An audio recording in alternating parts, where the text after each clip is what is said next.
Okay, in this video we're going to look at how to adapt all of the exercises in the Qigong Foundation Practices course for the organ meridians to a seated position. And what we're going to find is that for many of the exercises, they adapt very well. You don't need to do much to change them at all in a seated position. In fact, you could argue that for some of them, there's actually some additional benefit in doing them in a seated position. And this is because when we're standing, if our horse stance isn't great, our pelvis sometimes, there'll be tensions in our body and we might have some tension in our legs and so on, and our pelvis might move around and our legs might move around as we're doing the exercise. Whereas when we're sitting, our pelvis stays nice and still, and this actually puts more of an emphasis onto the stimulation we get through moving our upper body as part of the exercises. So we're going to start with the exercise for the heart, which is Wild Goose Beats Its Wings. And this is a good example of one that adapts really well. And you could think, hey, maybe there's actually some additional benefit to doing it this way.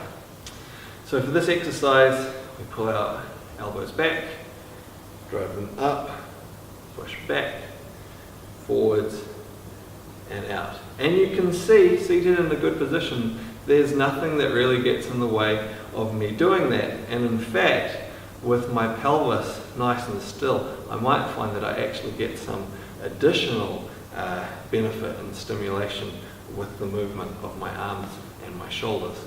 The one place where you would struggle with this is if you had a large back on a chair. That would make it difficult to drive those elbows back.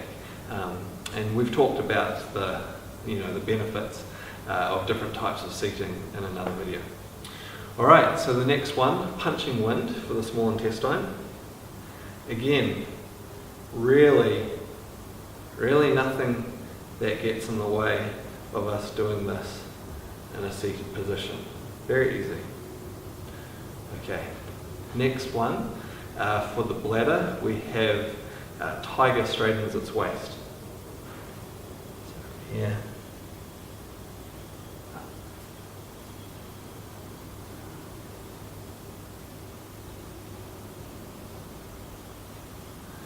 So certainly seated like this, there's nothing really that gets me in the way of me largely doing that exercise close to how I would do it standing. The small differences are, again, if I had a large back on this seat, some parts would be difficult. Also, if it was very wide, I'd have to adapt how I move my hands back. I wouldn't be able to swing them right down. I'd need to bring them a little bit higher as I push back so they wouldn't hit what I sit on. Also, you'll notice that because my pelvis isn't able to move, ideally for that exercise my pelvis would move, and this is part of the stimulation down the legs. So because of that, my range of motion when I arch back won't be as great because I don't have that ability to move. But the stimulation is still going to be very good, and in particular, if you focus on the pathway of the meridian and you still just do this portion of the movement without the legs, you'll find that as you focus on the meridian, it does tend to help the energy move down through the legs as well anyway. Okay, next exercise for the kidneys, man riding a horse using a bow and arrow to shoot the eagle.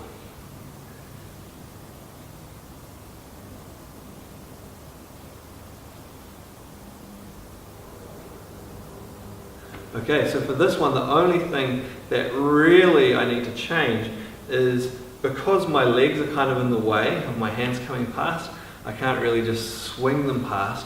I just need to, as I change from one side to another, I just need to bring them past and just not lower them all the way down as I go side to side. So that's relatively easy too. Next one, for the circulation sacs or pericardium, turning and gazing.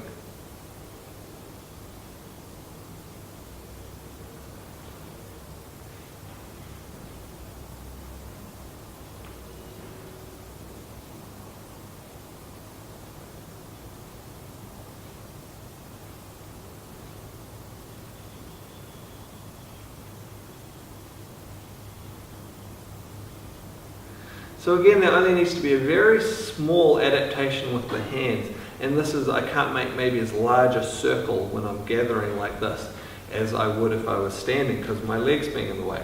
So I can adapt in two ways. I can either just make this a smaller circle, so my hands stay above my knees and above my legs, or I can extend my hand forwards a little bit more as I do that circle.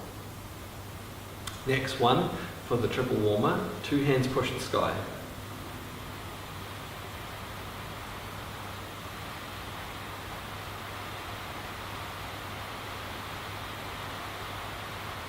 Really no problems at all in doing that one. Okay, next one for the gallbladder. Tiger stretches its back.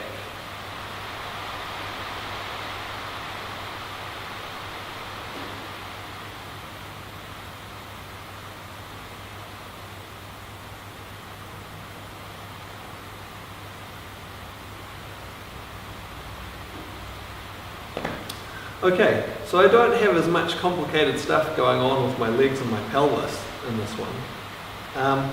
And so all I need to do is focus, as I'm doing this movement, focus on getting this tilt through the side of my body and through my shoulders. Yeah, getting this tilt side to side as I look side to side and I pull side to side.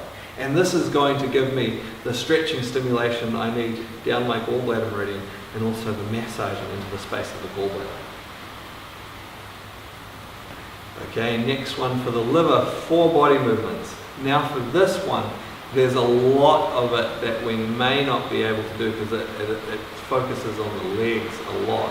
What I would suggest for this one is quite simply, you turn to the side and then you reach your chin down, and similar to what you would do in the standing exercise, reaching your chin towards your ankle. So you just turn and reach down, and then to the other side, just turn and reach down. And you're going to get that compressing, massaging stimulation in the area of the liver. Okay, next one. So this is dragging the feathers apart for the lungs. Pull out this back, turn, extend out, make a large circle.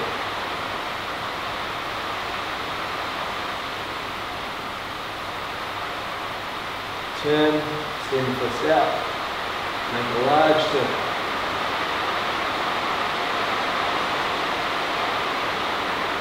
Now you'll see, because I'm not able to turn my pelvis in each direction in this sitting position,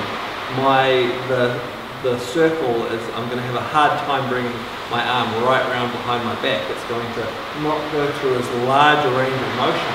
But I can still work on doing it the best I can and get a lot of that same benefit. Okay, next one is for the large intestine. Bending the body and swinging the head.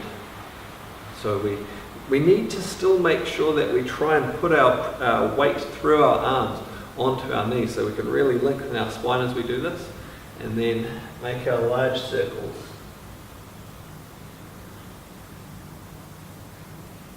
And large circles.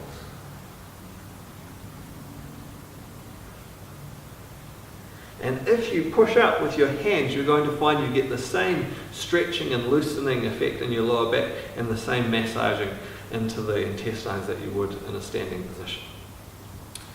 Alright, next one. One arm raising. So circle, push apart. Circle.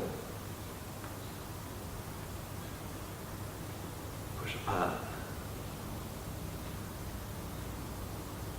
Okay, so the big change I need to make here is I'm going to need to either lift my lower hand up so it doesn't hit my hands, or extend it a little further in front of me as I make the circles.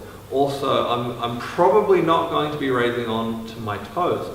However, if you have someone, or you are someone who can actually move your ankles okay, and it's another reason why you're sitting down, you may do this circling, and then even though you're sitting down, just lift up onto the balls of your feet.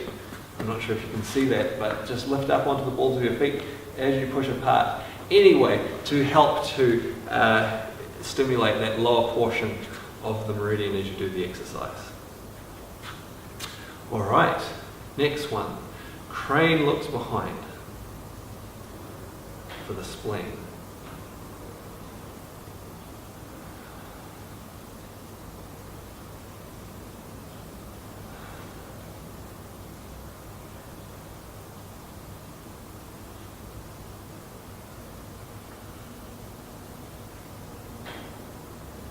So again, it's not too hard to adapt. There's two ways I can adapt the arms. I either bring it further forwards in front of my body, so it goes past in front of my knees, or if I'm bringing it closer to my knees, I just bring it up a little short and then extend it out as I get past my legs. So look, it's not too difficult to adapt any of those exercises. So certainly if you are injured and need to do some of your exercises sitting down, you can keep working on them in a seated position.